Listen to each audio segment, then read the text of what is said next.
Hello guys, today we're going to be doing factoring difference and sum of cubes, and we're going to be working on some examples that are particularly off of Deltamath, but it's all the same thing. So let's go ahead and look at the rule or the shortcut or strategy to factor sum and difference of cubes. So we're going to look at this right up here. And what this tells us is that when we have two cubes, so go ahead and pause the video and write this down. Pause the video. All right, so that tells us that we have a to the third, in other words, some number to the cubed power, and some number to the cubed power, and it's being added.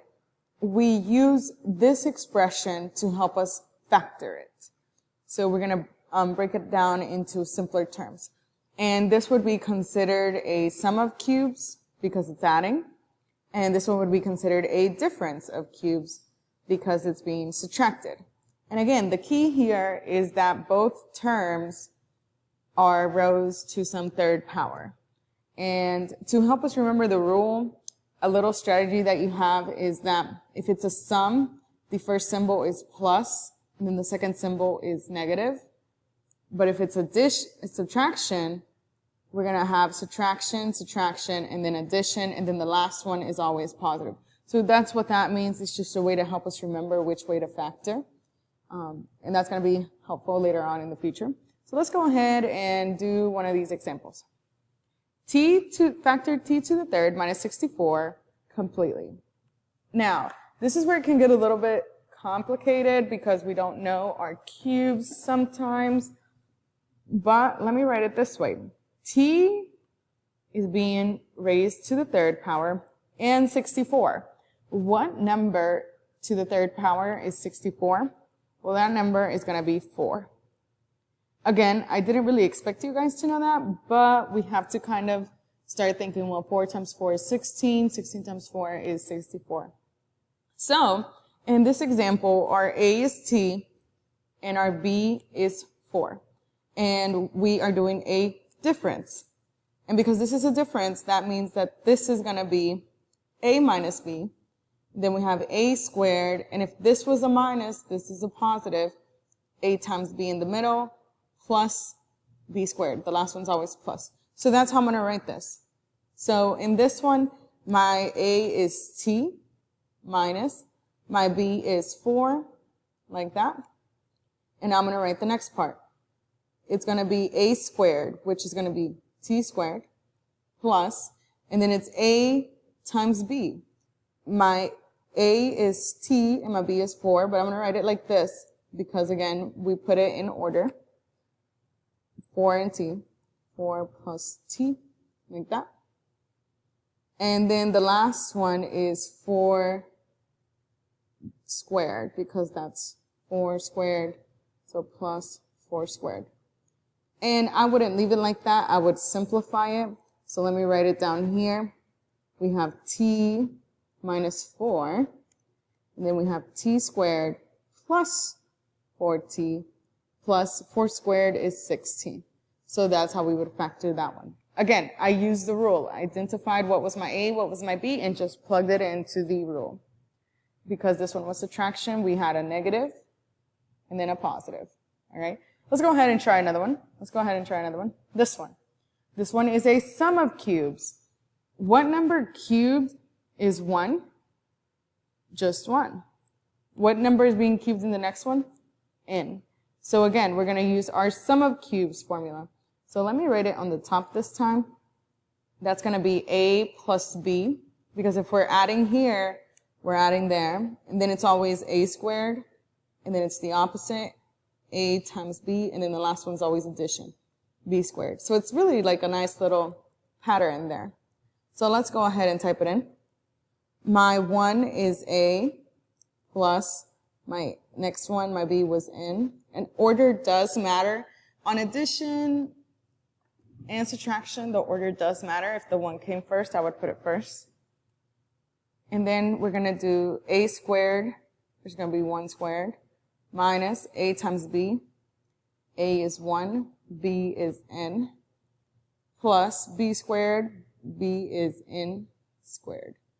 All right, so again, all I did was substitute the A and the B, And now I'm going to simplify anything. 1 plus n is not simplifiable, if that's a word. So we are like that. 1 squared is just 1.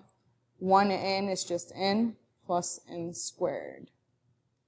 And that just looks a little funky, so let me write it this way. You don't have to, but I do like to put things in standard form because I'm a math teacher. Notice that I just rewrote it. Both ways are acceptable.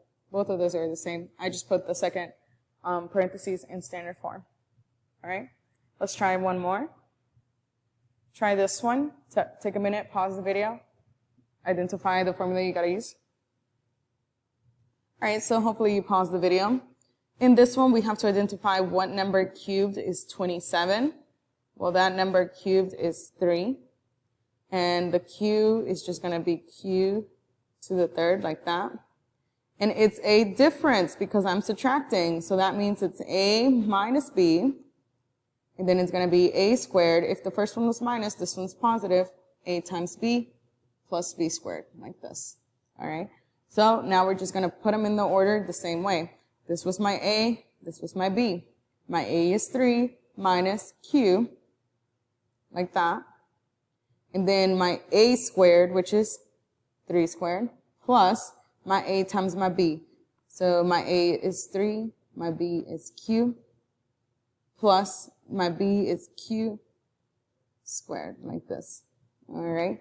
And if there's anything to simplify, I'm going to rewrite it. 3 minus q, you can't simplify anything there. 3 to the second is 9 plus 3q plus q squared. So there's your answer using the formula.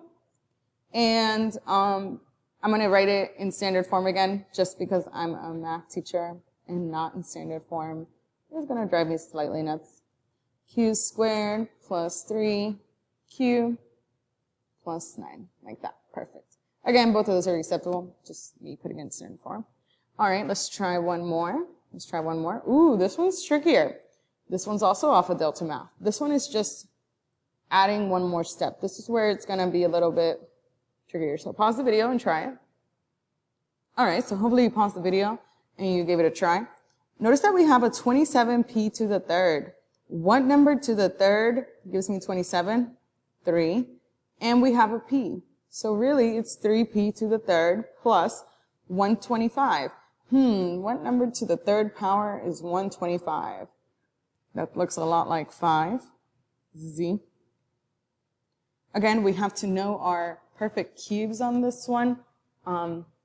Just because cubes grow very rapidly, you're never really going to have a number over 1,000.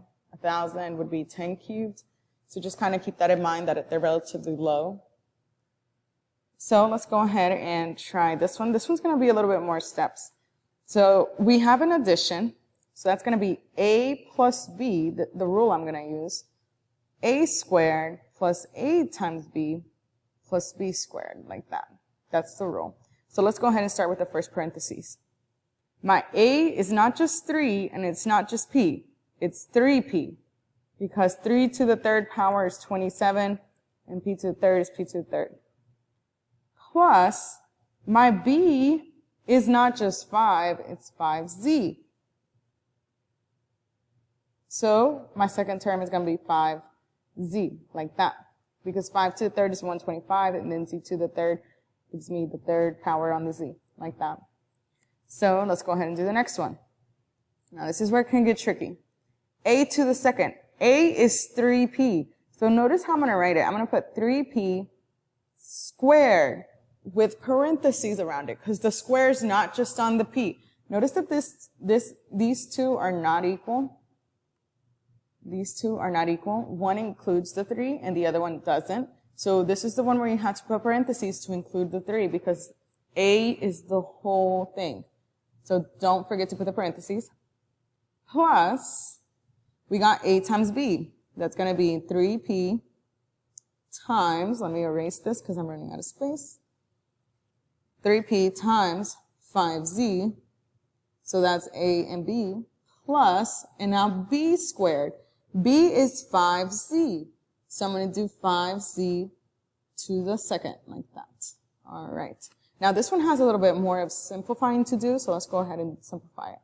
We got 3p plus 5z.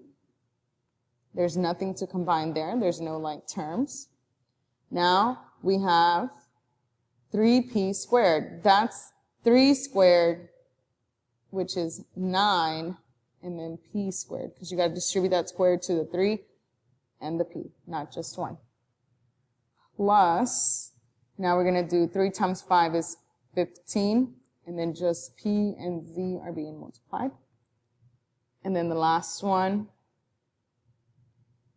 is 5c squared. So we got to distribute the square to the 5. 5 squared is 25. Z squared is just z squared. And there we go. That is how you factor that one. There's your answer. And that was a sum. So this was sum. Oh, I made a mistake. This was supposed to be subtraction. That was supposed to be subtraction. So I did make a mistake in this one.